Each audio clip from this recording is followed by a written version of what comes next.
tengan todos ustedes, yo soy la doctora Mayra Bravo, estudiante de noveno semestre de Medicina de la Universidad Autónoma de Durango. El día de hoy me satisface hablarles acerca de los screenings del cáncer colorectal. Para comenzar, ¿qué es el cáncer colorectal? Este es un tumor maligno que se origina dentro de las paredes del intestino grueso, que incluyen los siguientes segmentos: ciego, colon ascendente, colon transverso, colon descendente, sigmoides y recto. Para eso también es necesario saber que los adenomas son tumores benignos epiteliales que se consideran lesiones precancerosas.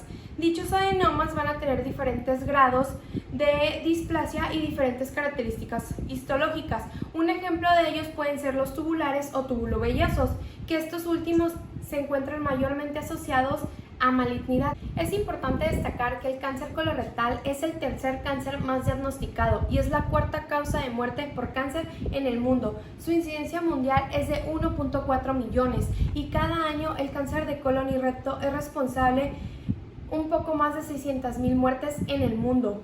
En México, en el año 2013 registraron 3.806 casos, ocupando el primer lugar de cáncer de tubo digestivo. Para el año 2012 se estimaron 7,000 casos nuevos y los países que tienen mayor incidencia de esta patología son Estados Unidos, Australia y Nueva Zelanda. La tasa de supervivencia neta de esta patología es de 5 años, pero va a variar dependiendo de las zonas diferentes del mundo. Un ejemplo es el que hay una supervivencia de menos del 50% en países como Asia y América del Sur. En cambio, aumenta hasta un 65% en Estados Unidos y países europeos. El riesgo del cáncer colorectal va a incrementar con la edad, ya que la mayoría de los pacientes que presentan esta patología, el 90% tienen más de 50 años. Y aunque se ha observado que en los últimos años los pacientes o la población más joven ha desarrollado esta patología, y esto se debe a los cambios en los estilos de vida que tienen los pacientes, como sedentarismo, obesidad y dietas ricas en grasas. Se ha observado también que los pacientes que son atendidos en el Instituto Nacional de Cancerología en México, el 44% de los casos ocurren en la población menor de 50 años o que tiene 50 años, y la relación hombre-mujer ya casi es 1:1. Estudios epidemiológicos sugieren que esta patología se debe principalmente a factores dietéticos como el alto consumo de grasas, el alto consumo de alcohol, tabaquismo y obesidad. En contraste, el consumo de fibra, calcio, vitamina C, vitamina E, selenio y el consumo de AINES reducen el riesgo al desarrollo de esta patología. Por medio de las manifestaciones clínicas, epidemiológicas y genéticas, el cáncer colorectal se va a distinguir en esporádico el 70-80% de los casos, familiar, hereditario y relacionado a enfermedades inflamatorias como son colitis ulcerosa y la enfermedad de Crohn.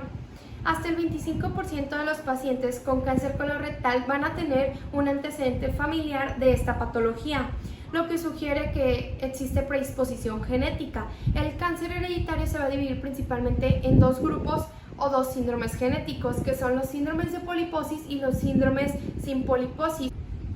El riesgo al desarrollo del cáncer colorectal va a aumentar cuando existan antecedentes heredofamiliares de dicha patología. Un ejemplo es que el riesgo general por cáncer colorectal va a aumentar hasta 3 a 4 veces más cuando en nuestra familia tenemos un pariente o múltiples parientes con un diagnóstico de cáncer colorectal antes de los 45 años, y nuestro riesgo se va a duplicar cuando tenemos un pariente o múltiples parientes con diagnóstico de cáncer colorectal después de los 60 años.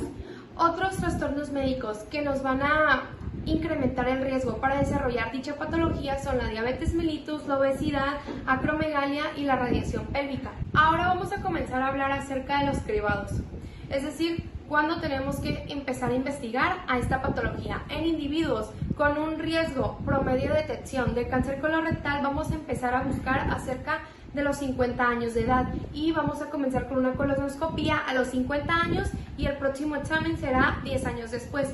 En cambio, con individuos con alto riesgo de dicha patología, el estudio de detección comenzará a los 40 años o 10 años antes del diagnóstico del antecedente familiar. y el estudio se va a repetir cada 5 años. En cambio, en pacientes con enfermedad inflamatoria intestinal, aquí las pruebas se van a hacer 8 a 10 años después de su diagnóstico de dicha patología y posteriormente se van a realizar las pruebas de 1 a 2 años después. Las pruebas que tenemos para empezar con la detección del cáncer colorectal son la prueba inmunoquímica fecal, la prueba de sangre oculta en heces, la sigmoidoscopía flexible, enema de bario de doble contraste y la colonoscopía. El tacto rectal no se considera una prueba útil de detección primaria para cáncer colorectal debido a su baja sensibilidad para la detección de lesiones, pero debe realizarse en cualquier exploración física completa y sistemática en adultos mayores de 40 años de edad. El siguiente estudio es la prueba de sangre oculta en heces. Esta fue la primera prueba de detección que se analizó en un ensayo clínico prospectivo y se demostró que este reducía 20% la incidencia del cáncer colorectal. Esta prueba es relativamente sensible, pero es inespecífica, es de bajo costo y como diagnóstico del cáncer colorectal debe realizarse una vez al año. Debe evaluarse 2 muestras de cada una de las 3 evacuaciones consecutivas que se van a analizar y existen recomendaciones para que el resultado sea confiable. Y si esta prueba sale positiva, se tiene que buscar más a fondo por medio de una colonoscopia. Las recomendaciones para obtener un resultado confiable en la prueba de sangre oculta en heces a base de guayaco es no rehidratación de la muestra, no obtener la muestra por medio del examen rectal y requerir de 2 a 3 muestras en 2 evacuaciones de acuerdo al método utilizado. Se debe evitar el consumo de AINES y del ácido acetil salicílico 7 días previos a la prueba. También tenemos que evitar el consumo de carne roja y de vitamina C durante 3 días antes de la prueba. Otra prueba es la inmunoquímica fecal, que esta se encarga de detectar el cáncer colorectal y los pólipos que sangran constantemente. Esta prueba detecta la sangre oculta en heces utilizando 1 o más anticuerpos monoclonales. Se desarrolló dicho análisis en busca de incrementar la sensibilidad y la especificidad de la prueba en sangre oculta en heces y esta se encarga de detectar la hemoglobina humana.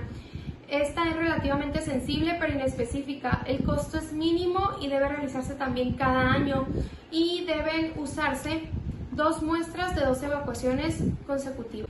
Las ventajas de la prueba inmunoquímica en heces es que es disponible en todos los entornos clínicos, no implica ningún riesgo para el paciente, no produce falsos negativos de acuerdo a la ingesta de la dieta y tampoco requerimos restricción de dieta. Las desventajas es que se necesita una adhesión para realizarse anualmente esta prueba y si el individuo presenta un resultado positivo tiene que someterse a colonoscopía. Estudios recientes han sido capaces de detectar ADN en el excremento de pacientes con cáncer colorectal, puesto que todas las anormalidades genéticas relacionadas con esta patología no se incluyen en la prueba del ADN fecal, es por eso que pueden llegar a existir falsos negativos.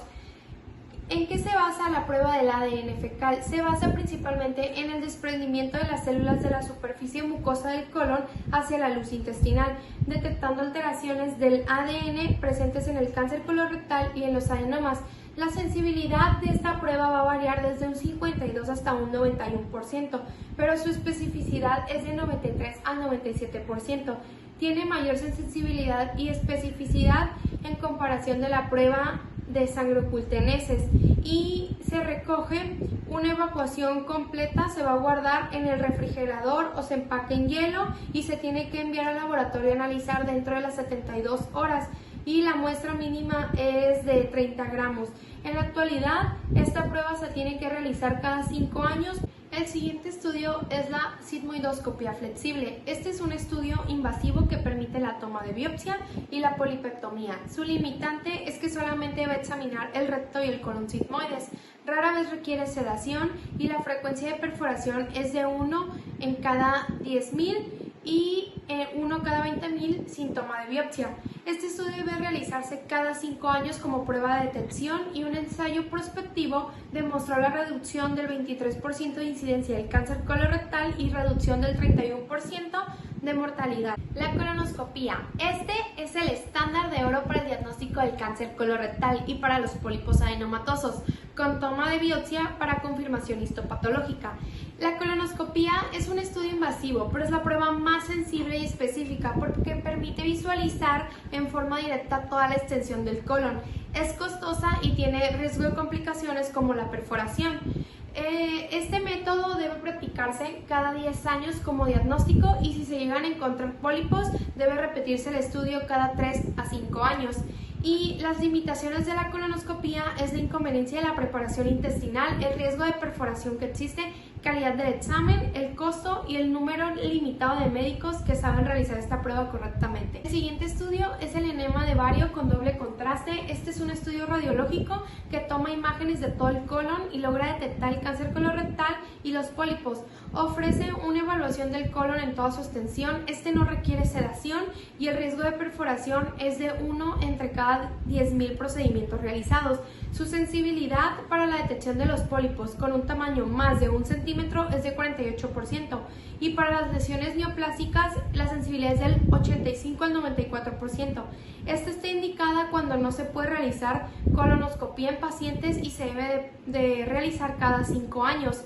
Y si el resultado es positivo, se debe dar seguimiento con una colonoscopia. Finalmente les voy a hablar acerca de la colonografía por tomografía computarizada. La introducción de la tomografía computada llevó al desarrollo de este estudio que permite al médico reproducir visualmente el examen endoscópico en una pantalla de computadora. Esto implica la preparación para una colonoscopía es menos invasiva y la sensibilidad de este estudio en la detección de pólipos mayores de 6 milímetros es comparable con la de la colonoscopía.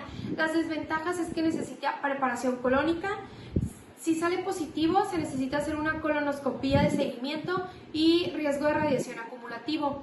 Esto se tiene que realizar cada 5 años y requiere también la necesidad de tomar medio de contraste oral por medio de una catarsis colónica. Se usa una sonda rectal flexible de calibre pequeño que esta va a realizar la distensión del colon por lo regular con dióxido de carbono y la preparación del colon va a permitir realizar ya la colonoscopía en el mismo día si se llegan a encontrar alguna anomalía durante el estudio y no logra reportar pólipos menores de 5 milímetros. Existen muchos limitantes para este estudio. Finalmente, las modalidades de detección van a elegirse en función a las preferencias del paciente y el acceso a las pruebas. Entre ellas tenemos la prueba de sangre oculta en heces anual, la prueba de ADN en heces cada 3 años, sigmoidoscopía flexible cada 5 años, colonoscopía cada 10 años, el enema de vario con doble contraste cada 5 años o finalmente la colonografía por TAC cada 5 años. Ninguna prueba es superior a otras y nosotros siempre tenemos que ser conscientes de los estudios que puede realizarse cada paciente. Para llegar al diagnóstico de esta patología se deben de pedir otros estudios de extensión como son la radiografía de tórax, tomografía de abdomen y pelvis, resonancia magnética de hígado en caso de que haya lesión hepática y frecuentemente la tomografía por emisión de positrones. Se deben determinar también los niveles del marcador tumoral del antígeno carcinoembrionario en sangre y otros parámetros o análisis sanguíneos. También tenemos que checar biomarcadores moleculares, ya que se han identificado múltiples alteraciones moleculares en los pacientes que tienen el cáncer colorectal, ya que existen principales mutaciones en los oncogenes KRAS, NRAS, BRAF, PIK3K, MYD, inestabilidad microsatélite, hay alteraciones también en HER2-Neu, MYD y PDP. La mutación que se presenta en BRAF representa el peor pronóstico, ya que a pesar del tratamiento sistémico la supervivencia va a ser inferior a 12 meses. Y antes de dar un tratamiento sistémico oncológico tenemos que pedir los biomarcadores KRAS y el NRAS para poder decidir este tratamiento. Muchas gracias por su atención prestada, hasta aquí finaliza el video, espero que haya sido de su agrado y que haya sido útil. Si tienen algunas dudas los pueden escribir en los comentarios. Gracias.